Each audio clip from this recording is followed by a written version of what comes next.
Warning, the following video has been modified for content and length, and has been formatted to fit your screen. It contains scenes that some viewers may find disturbing. Viewer discretion is advised.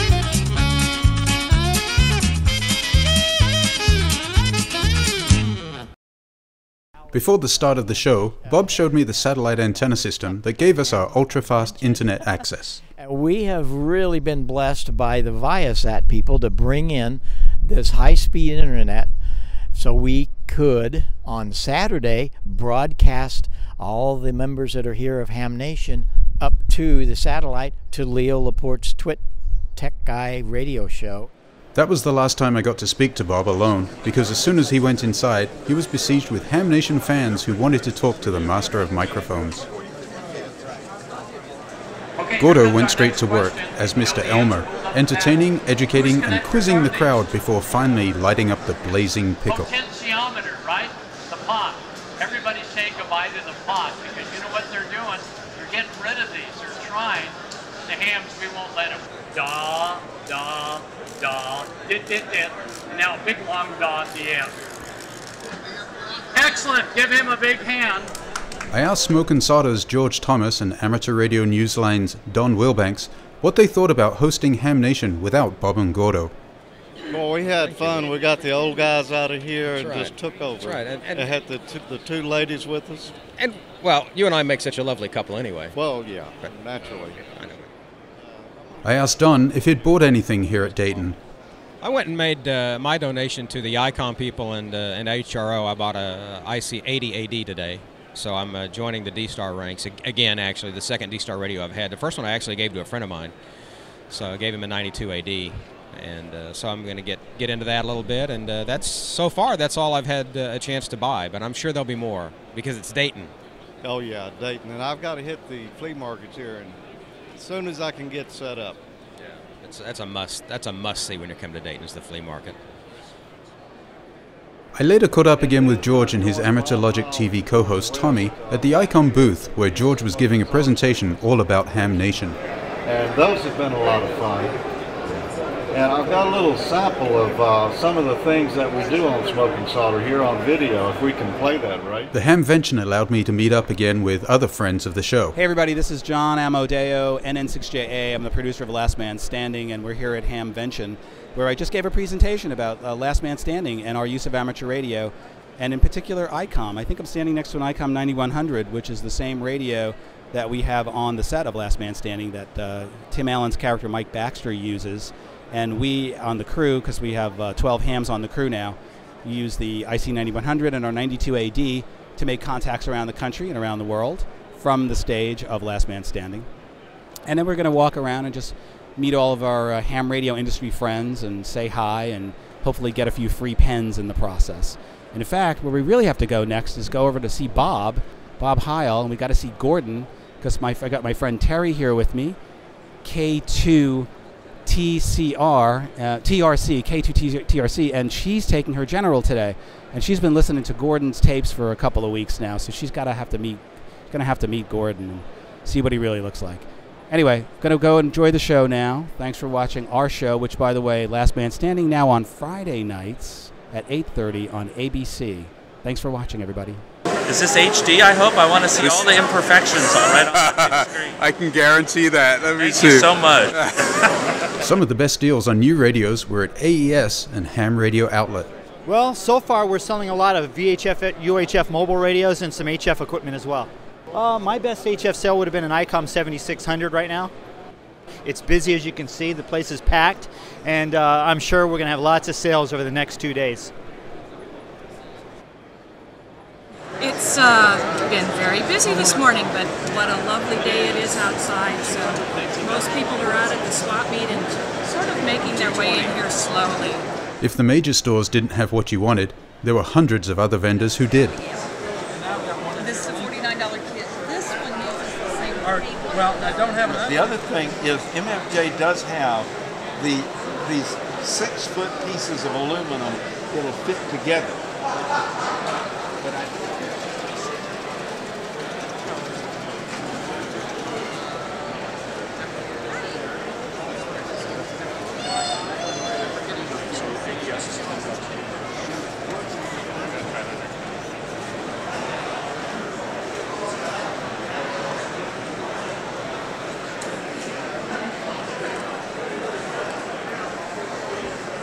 Rich Moseson of CQ Magazine is a regular at the Dayton Hamvention. It's late Friday morning, and we've already been very, very busy. So we're looking forward to a really good weekend. And this is always a highlight of my ham radio year. We're trying to figure this out the other day. This is my 22nd consecutive Dayton, and several more before that with some gaps in between. So I've been here at least 25 times in the last 30 years. Carol Perry was recognized by ICOM for her work introducing amateur radio to youngsters. Carol Perry, an ICOM rain jacket. So when you come visit us in Seattle, the hood and everything. Oh, wow, that's great. Thank you, Ray. I appreciate that. And then there was the equipment. Gordo kept his tux on when he spoke with the guys from Radio Waves. Radio Waves, I love their off-center fed dipoles because they work on multiple ham radio bands. And we've got some samples. Say hi to everybody and give them your name and call. Name here is Emmett Hohensee, or HJ. It's KD0 DTS. And? My name's Kevin Borders. My call sign is KD0 RDU. See, it's great to have those that are ham operators know their antennas well. Now, it looks like a little different packaging. What have we got here? Basically, we changed some things around. We actually put the dimensions of the off-center fed. So you have the overall 137 feet, 44 feet for the short legs, and 93 feet for the long. So, if you're, trying to figure out, okay, well, my lot is X, I need Y, this is going to be better for you. So it's also going to give you a little bit of a better understanding. It's 80, 40, 20, and 10 without a tuner. So. Wow, that's pretty neat without a tuner. Let's take this guy right out of that package. And you hold on to one, I'll hold on to the other. I told you they were off-center fed. And take us 4-to-1 balun. The wire is special UV. What's the wire made out of? I mean, beside copper. Basically, it's a UV. It's got a UV coating baked into it, and it's PVC mostly, and rubberized plastic. So it's extremely durable in those hot or cold climates. All right, now when we put this up, we can put it up either flat top or we can put it up as an inverted V. I suppose you have instructions that come along with it as well? Yes, we do. Look at that. No, here they are. We got them right here. Multiple pages of instructions on how to put up your off-center fed Wyndham. And again, it's what Gordo uses for field day and many of our remote operations. So next time you're thinking of antennas, there's a great ones out there, including the terrific antennas from Radio Waves.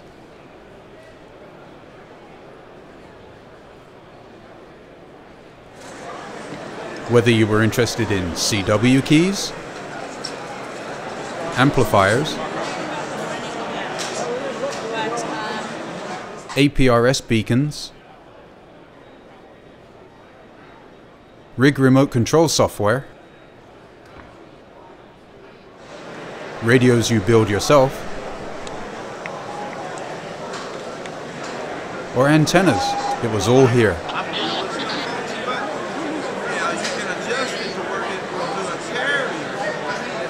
And so was Kenwood with their new TS990.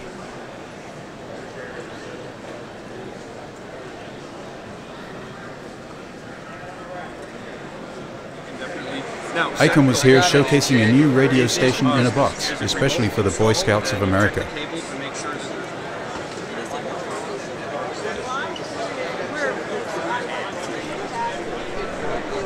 Yaesu premiered their FT-DX 3000,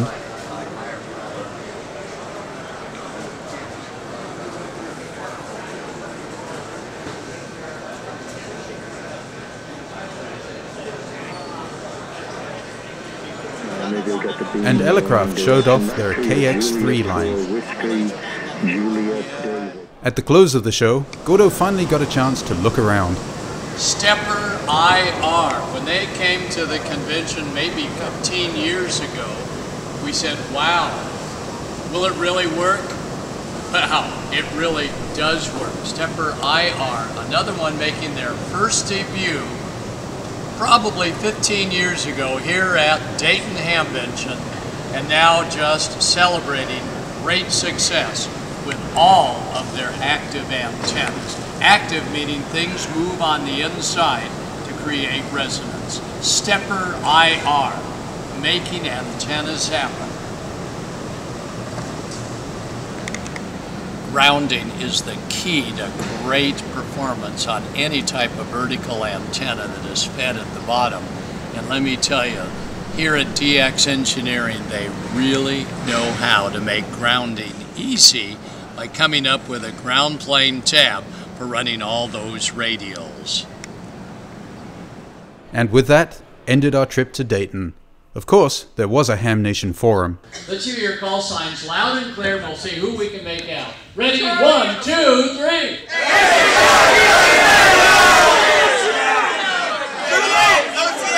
Zulu! N3JF! Delta Whiskey. But that is a whole other video.